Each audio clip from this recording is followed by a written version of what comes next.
Hey there, lovely people. Welcome back to my channel.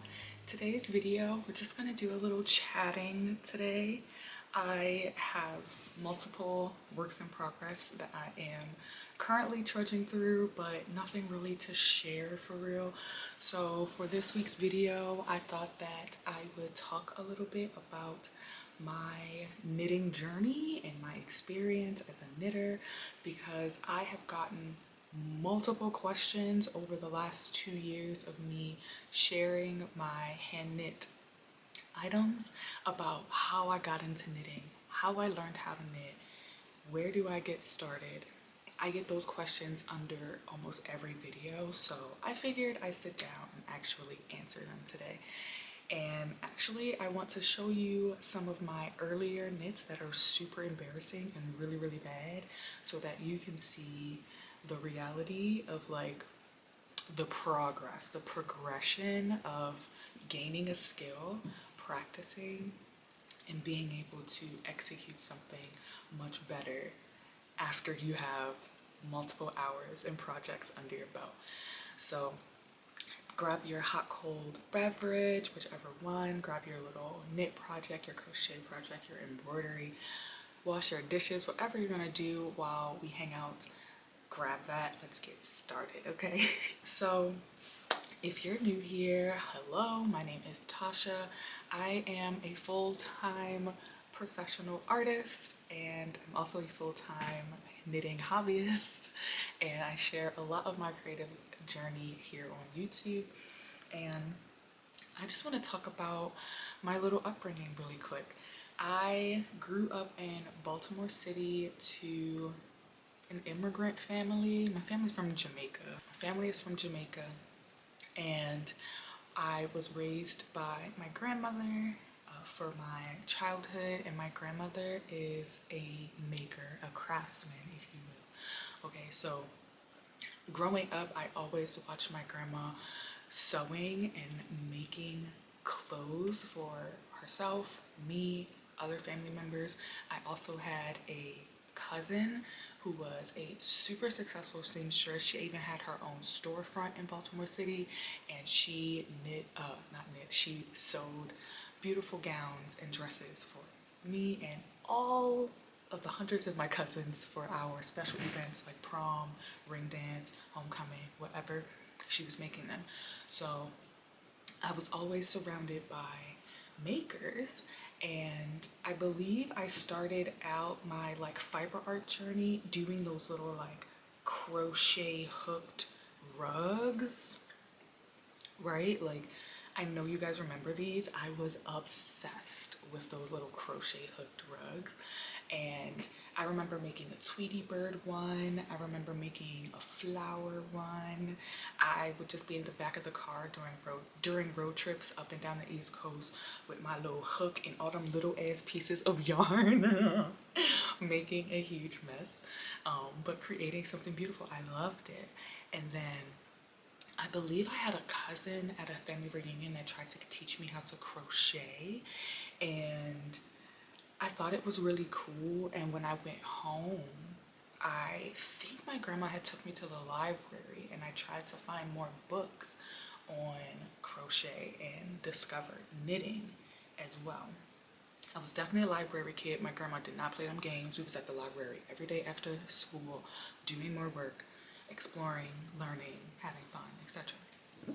And so I, on one of our many trips to Walmart, I got myself some knitting needles and started knitting. And at this point, I am, I think, in early high school, maybe late middle school.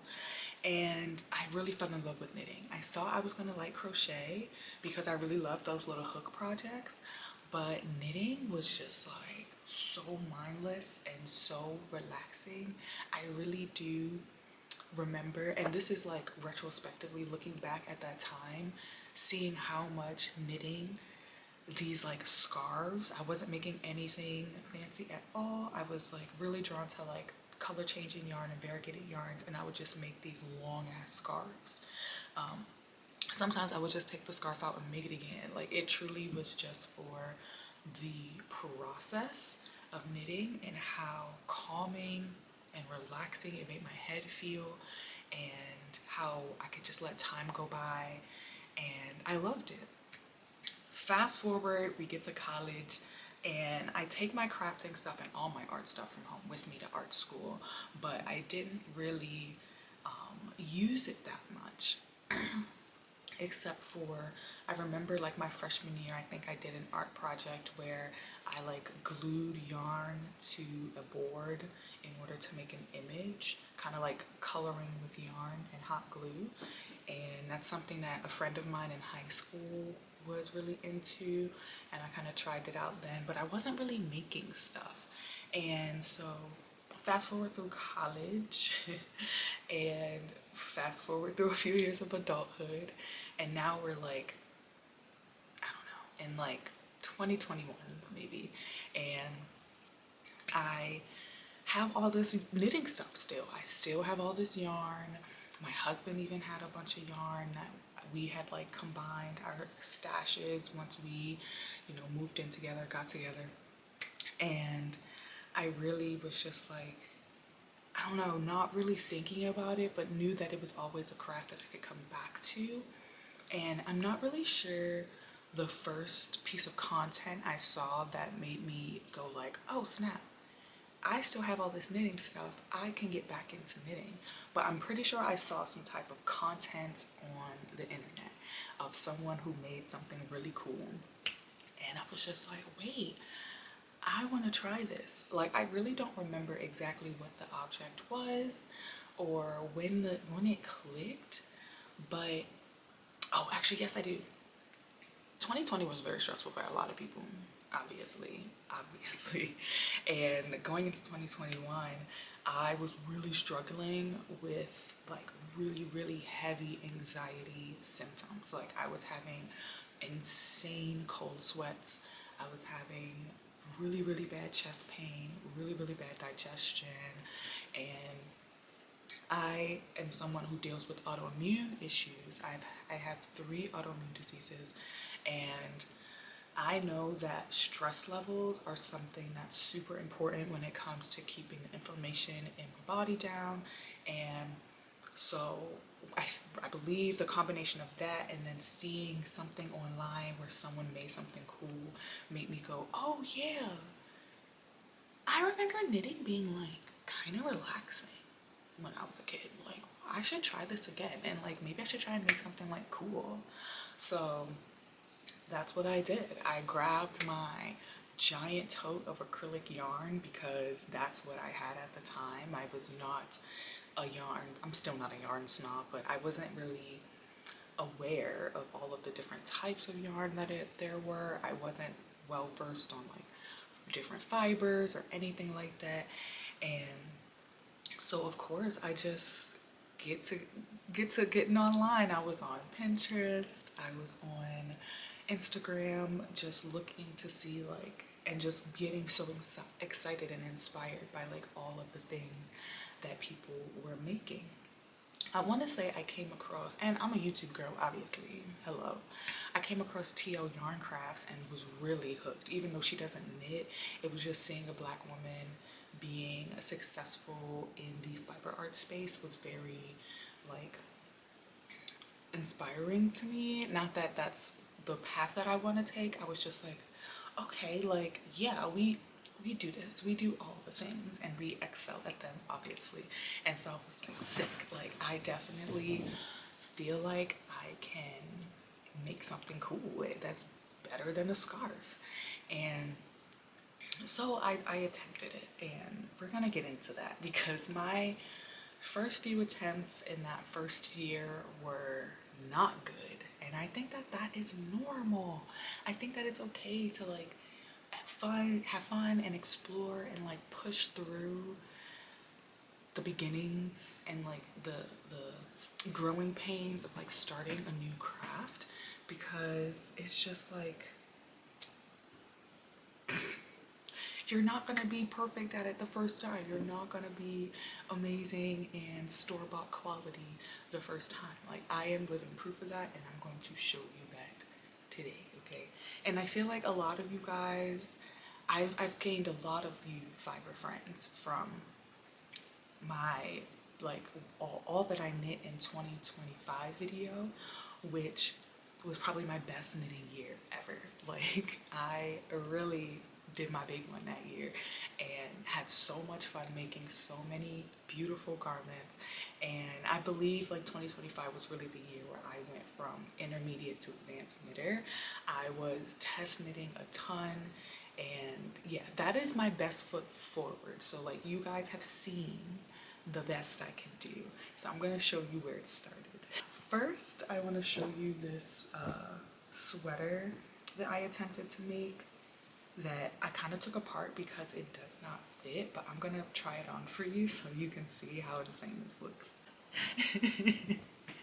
No, because this is so ugly. Like, I'm so irritated. I really thought I was doing something with this. I have since taken the sleeves off because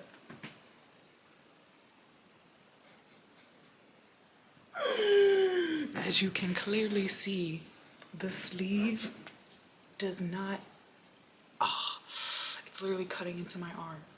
The cast on or whatever I did, way too tight, not big enough at all to fit the armhole at all. Okay, you should have seen this when it was attached. It looks insane. Sleeve looking insane. Like,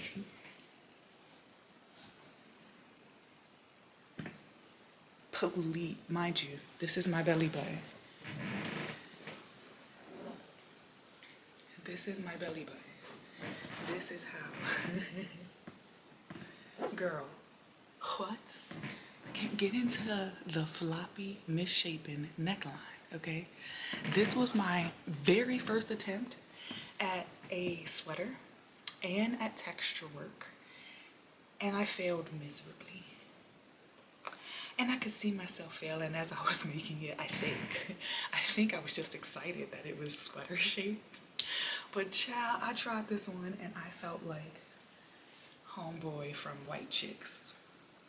Just incredible hulking out of that outfit because I'm built like a linebacker and this is a sweater for a toddler. To be honest, I really should fix it and send it to my niece. Because this looks insane. I also hate the colors. Like, am I okay? Ooh. Please, this is so literally embarrassing. Okay, the little off the shoulder sleeves kind of eat a little bit.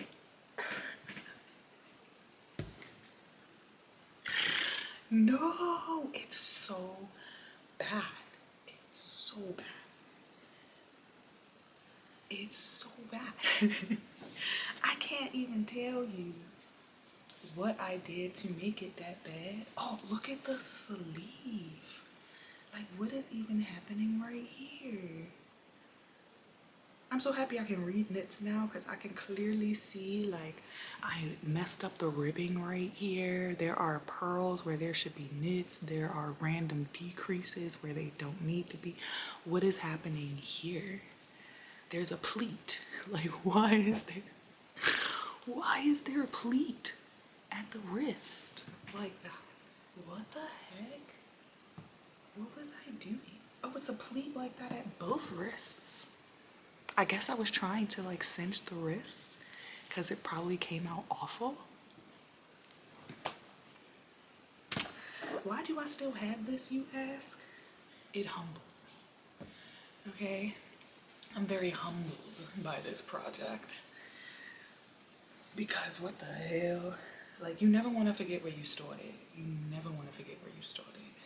And I'm so grateful to have, you know, so many beautiful hand knit sweaters now that fit and look beautiful and perfect, because this little thing, look at the neck, is awful. That's where we started. Make the bad sweater. This was a free pattern, I think. I think it was called like Hazy Skies Jumper or something like that. I don't remember. But, and the pattern is really cute. I just wasn't good at, I did not swatch at the time. I didn't know anything about grading at the time. I didn't know anything about like obviously like body construction and making things that fit my particular body. I'm someone with very broad shoulders, very strong back, you know. So yeah, I've just learned to adapt. Now that I know like yarn math, how to read my knits and stuff, it's just made it so much easier to make sure things fit me. And I just, I look back at this sweater often and giggle because girl, what the hell? What were you thinking? So glad we've come past this. Okay, let me show you another one. This is a cardigan that I attempted to self-draft. Okay, and it is based, I loosely used my patchwork cardigan that you guys love, that I wear often on this channel, the festival patchwork cardigan. I loosely used that cardigan as a way to make this cardigan, and I feel like I've shared in the past, yeah, I made a video about like fixing my old knits. I'm not sharing that cardigan in this video of my like really crappy first knits because I've already shared that crappy first knit with you guys, and I have since fixed it up, which you guys saw in that video, and so it is no longer a crappy first knit, even though it very much deserves to be in this pile because it was a mess. But you all and myself, I love it anyway. That's one of my crappy first knits that I actually wear often. But this one is based off a photograph that I saw of a lady wearing a super oversized chunky knit cardigan, and she looked so chic, and it was from this like designer brand, and I was like, that's simple enough. I should be able to do that.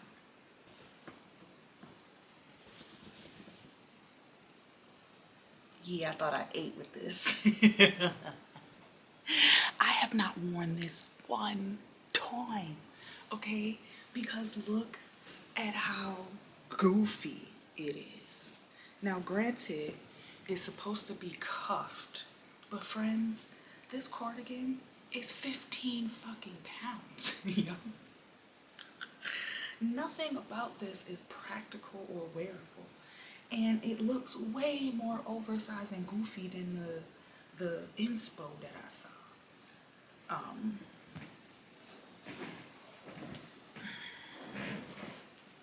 Yeah.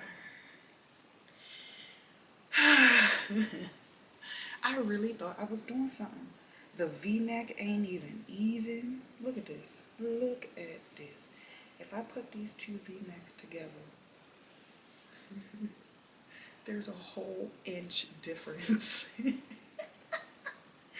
There's like a whole inch and a half difference between where this one ends and this one ends. Girl, what the hell? And this is like, I love the colors. At least I love the colors on this one. It's just not practical. It's just not practical. It's way too big, way too oversized. I hate it. The sleeves alone are like 8 pounds each. Like, I'm actually out of breath from emoting so much in this cardigan, and it's also so warm. I really want to try again with this. I want to make a oversized, bulky weight, chunky cardigan, and I need to find a pattern. If you have a pattern or know of a pattern, let me know in the description. But I will be frogging this at some point. It is always been my plan for a couple years now. I've always wanted to frog this yarn and reuse it for another cardigan, another color blocked, cute oversized cardigan that actually like is shaped properly. I feel like the sleeves need better shaping, like what is going on. It needs more thought and intention and love into it, because this is not it. It's so hot and it's so big and it's awful. Ugh. But she is fixable. Something I actually want to fix. I do like that yarn. It is still acrylic yarn, but I do like the yarn. It's soft, it's fluffy, it's warm. And in the future, someday, I will redeem myself with that project. But yeah, that was my first self-draft attempt, and I don't self-draft a lot. I'm actually sitting next to my second self-draft attempt, which is actually a successful project. I had this lumbar pillow that didn't have a pillowcase for forever, and I was like, I knit things now. I should knit a cute pillowcase for this lumbar pillow. And that's what I did. I completely self-drafted this cute pillowcase, and she looks amazing. It's a sunset sky, obviously, and then it has a sun and it has a moon. I had a ton of fun making this, by the way. I used Stitch Fiddle. I did all this yarn math. That was when I was really getting into my understanding the theory of knitting bag. Like, love her. But anyway, let me show you the last project I want to share to embarrass myself. And this was my very first attempt at knitting mittens. Okay, and these aren't awful, but they aren't great. Let me get a little closer. This is the Songbird mitten, and you may be wondering, wow, Tasha, that looks actually kind of cool. Yeah, but you can't see the bird. Okay, you literally can barely see the bird, and that's from my poor color choices. These three colors in a balls next to each other stun. Once I started knitting them up, again, I wasn't into knitting swatches at the time, so I was too far into the knit to want to go back at that point. But yeah, the tension is all over the place. I don't remember how many color work attempts I've tried at this point. Not a lot. So I'm not off. I wasn't awesome at the tension because what is happening here? Okay, again, you can barely see the bird, but it's there. Everything else about the mitten is beautiful. I love this pattern. I think everyone should make a pair of Songbird mittens. They are gorgeous. I actually want to make a second pair because I do want to make a version where the bird actually shows up way better. But yeah, this glove is even worse. Like my color work, learning how to like catch my floats and finish off my color work. Look at this. This bird is literally falling apart. The tension is, oh, look at that. That's bad, bro. That's awful. Awful. I have since gone on to make like 3 or 4 pair of really beautiful color work Norwegian inspired mittens, and I have figured out the tension. The second pair I made came out beautifully and stunning, but they were a little tight. Even me with my super skinny skeleton hands, I was like breaking my knuckles trying to get my hand into those mittens. But then the next pair I made for my husband were perfect. I figured out like tensioning and how to like catch my floats in a way that works to get the hand in and out. Like it really just takes practice. Like you have to make the bad pair first. Like, and I just think that's just the way it goes, man. It's just, this is a part of the journey. It's a part of being an artist. You have to make the bad art to get to the good art. And you can't give up. You can't get frustrated and quit. You can't judge yourself too soon. You can't compare yourself to others that have been doing it for a super long time. You just can't. And so I like to tell people that I have been knitting since I was a teenager, but in reality, I've only been knitting complex garments for the last few years. And by complex garments, I mean texture work, things that are more advanced than just your basic knit, your basic purl, and then also more complex items outside of just a square blanket or a rectangle scarf, which was like my go-to for like my whole childhood and teenhood. And yeah, so I did have a good foundation going into trying to make more complex garments. I already knew how to cast on knit and purl. I knew the foundation. Learning all of the other techniques has just come with practice, like anyone else. Okay, so like if you are seeing people making beautiful things and you're just like, oh, I want to make myself a dress, I want to make my baby a hat, I want to, like, definitely do it. Definitely make the things. Use bad materials first. I can't stress that enough. Imagine if I would have jumped into this hobby with my whole wallet and my whole ass and bought, you know, $20 of skein yarn to try and make this sweater that came with very little knowledge, and it came out like this. And what am I supposed to do with that? So yeah, like use the shitty, excuse me, not shitty, use the less expensive materials first, okay? You don't need the fanciest, most expensive knitting needle sets. Go to the Goodwill, go to an estate sale, get some granny's old straight needles. Don't be afraid of straight needles. Don't let people bully you because you use straight needles.